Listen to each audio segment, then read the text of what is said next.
Hi there, I'm Juliana Carroll, and this is my sister and partner in Coffee and Tech, Lisa Jackson. Together, we are your hosts here at the Coffee Tech Talk Show, exploring anything and everything to do with work orchestration and automation. We're here to be the catalyst for industry change by reaching beyond soulless solutions, listening, and learning from all our collective experiences. Most importantly, we're building a community of people who can share, learn, and grow together. Good afternoon, everyone. Welcome to our Coffee Tech Talk Show. My name is Lisa Jackson, and my sister Gianna Carroll and partner are here to talk to you about work orchestration and automation. But let me preface that by telling you that one day when my sister came to visit me in Las Vegas, we were just, we went to our favorite coffee spot, thus we're having coffee right now.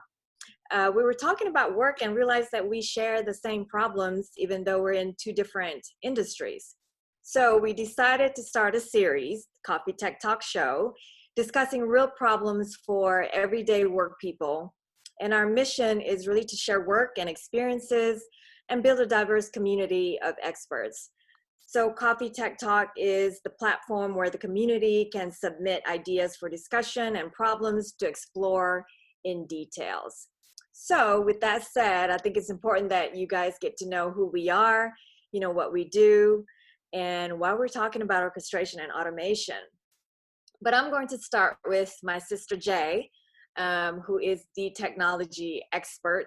So why don't you, Jay, say hello to everyone and tell people, what you do, how you got to this point, and how did you become a technology expert? By luck, by happenstance. Hello, everybody. I started out in the U.S. Army as a biomedical electronic technician. When I was ready to leave, my unit commander introduced me to a gentleman from the House of Representatives, and I became a network engineer for the House of Representatives. So basically one half of the Capitol and 6 other buildings that we were responsible for. So as that goes, I then became I led a project for the Alcohol, Tobacco, and Firearms to consolidate a very distributed systems to be able to be centrally managed.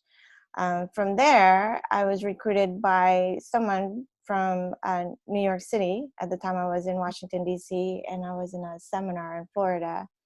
And this gentleman asked me to come to New York City to run a project similar to the one that I had just finished with Bureau of Alcohol, Tobacco, and Firearms with the ATF. So that project ended, and then he was given another project and asked me to run that for him also. And then before I know it, is 10 years plus that I was working as a technology consultant for the banks in New York City, mostly on Wall Street. So let me ask you real quick. It's looking at your technology consultant list here. The list of companies that you've worked with and you've consulted for. I mean, are mostly all blue chip companies, right? Everyone from Bank of America to Deutsche Bank, Morgan Stanley, Merck. I mean, that's not too shabby for people that are interested in getting into this industry and listening right now. What would be a good advice for them? Work hard. I had a mentor who once told me, work hard to get lucky. And I've never forgotten that. And as I repeat that so often, it's kind of ingrained into my soul. I like that. Yeah, the second part, to work hard, is once you get lucky and the opportunity presents itself, be brave, right? So when I was, leaving the military and was in an interview with this gentleman from, in DC, I had no idea what he was saying. He was using so many acronyms that, my head was spinning, right? I went home thinking, no way I was going to get that job. But the next day, I was offered the job. And, I was scared, to be honest. I didn't think I was qualified, but I decided to take it, right? And go from there. And then when the gentleman from New York offered me the position, I had never been to New York City. And, so that was a bit scary, but I took it. And, next thing I know, I'm like, next New York City is in my bones, right? So, yeah, so work hard to get lucky, be brave.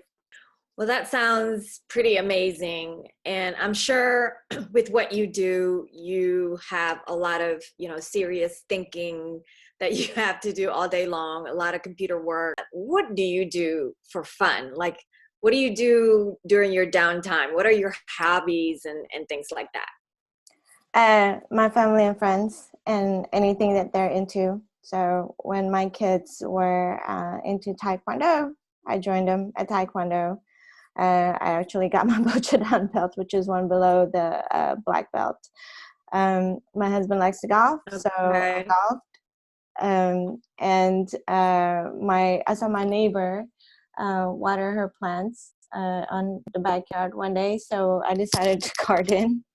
And so What that is right there, right? Yeah, exactly. So anything that my friends or family into, I'm into. So their passions sort of became mine. And it's kind of stuck. So, these days I do a lot of golfing. What's kind of crazy is that, there's 4 of us, right? 4 siblings, and 2 of us are not, and 2 of us are in the military, which is pretty interesting how that works out.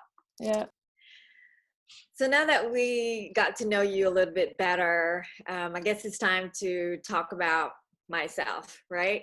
So who am I, and why did I agree to do this with my sister? But I think that is important for, everyone. Technology is here, and all of us are, whether we know it or not, we are using orchestration and automation in the workplace. And we may not use those terms the way that the technology industry use it, but we definitely, have a system. The early days before 2000, once I graduated from college, got my BS degree, I got some sales certification in Georgia. I worked for 2 Fortune 100 companies at the time. And one day I had coffee with a friend of mine. And, he mentioned there's this job that I think would be really good for you. It fits your personality, and it's in the apparel, you get to travel and so on and so on. And he said, you should interview. So I went to interview, and 2 weeks later, I got the job. And 6 months later, I was on a plane to the French Riviera in Cannes, because I actually sold 6 projects with 0 experience in the industry, what people call the trade show industry. And one of my clients actually was Sony Music Japan, and then a .com company that was in the music industry. And it was probably one of the most memorable times of my life. Needless to say, I was hooked. And I've been in this industry ever since. So that's how I got started. So between 2000 and 2009, I actually, I was an account executive, and I worked my way up to a VP of sales position. I managed Fortune 1000 clients, and I was the #1, salesperson. Companies that were brands like Perry Ellis International, Thomson Reuters, and Nike Swim. Those were some of Ben Sherman, Original Penguin. Those were some of the clients that I actually managed. And when I became director of sales, and I was in charge of a sales team, and I was responsible for team development, turnkey solutions, and we were very service driven. Then I became VP of sales. I was responsible for the trade show, the corporate trade show division. We had two divisions. One was museum and the other was trade shows. So I was responsible for that division and grew the division to 250 by 250%. And my brothers and I decided to start a family business together, and we launched Lotus Energy Drink, which is a healthier type of energy drink that we grew from one city to 7 southeastern states. And our biggest client, which we got at the very first trade show that we went to in Las Vegas, actually, was the El Dorado Casino and Resorts. You know, the drink was, we had placement of the drink for about 6 years, and we grew that through bootstrapping and first round seed funding. I currently am the VP of marketing for a creative company, a small business enterprise, and I also manage a couple of Fortune 500 clients. And my responsibility is strategic sales and marketing and corporate sustainability. So that's pretty much my resume and my history. And what do you do for fun? There's a picture on the far right with, you know, a bunch of kids. I actually have a nonprofit, which is the nonprofit arm to my husband's company, Rethink Fabrics. And what we do is we are focused on ending single-use plastic, and we work with a lot of schools locally, elementary students, and teach them about recycling and how to turn trash into treasure. So in that picture, they're actually turning plastic water bottles into art pieces that they can put on their mantle at home and be proud of, and, you know, show to their parents, because the creative director at Rethink Fabrics is actually an artist. And that's what we do. And every year we would do fundraising events that would help grow the nonprofit and grow, you know, where we could actually educate more kids and corporations on how to become more sustainable. So yeah, that's what I do. And that is me. You know, what I really would like to do is to enable people to share ideas, right?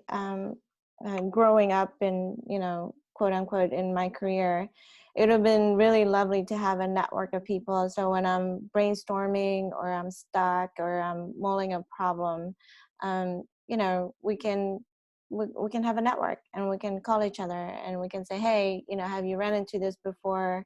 You know, what do you suggest, right?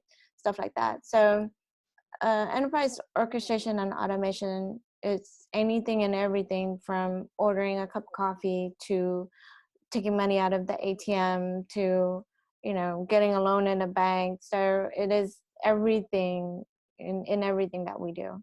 So we're going to break down what is enterprise orchestration automation, what is work, right? And how we can make work better, faster, cheaper, and in all these myriads of, you know, complexities and so on.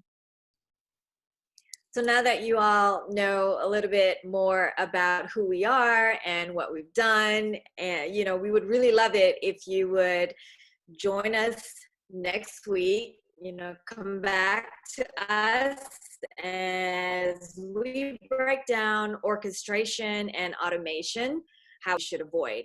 Same time, same place, Tuesdays at 3 p.m. Eastern Standard Time. In the meantime, we would really love it if you would, you know, comment right here on this page, or you could go to our YouTube channel, which is CoffeeTechTalk, and also email us at connect@coffeetechtalk.show, and follow the rest of our social media sites on Facebook, Instagram, Twitter, and also LinkedIn at CoffeeTechTalk.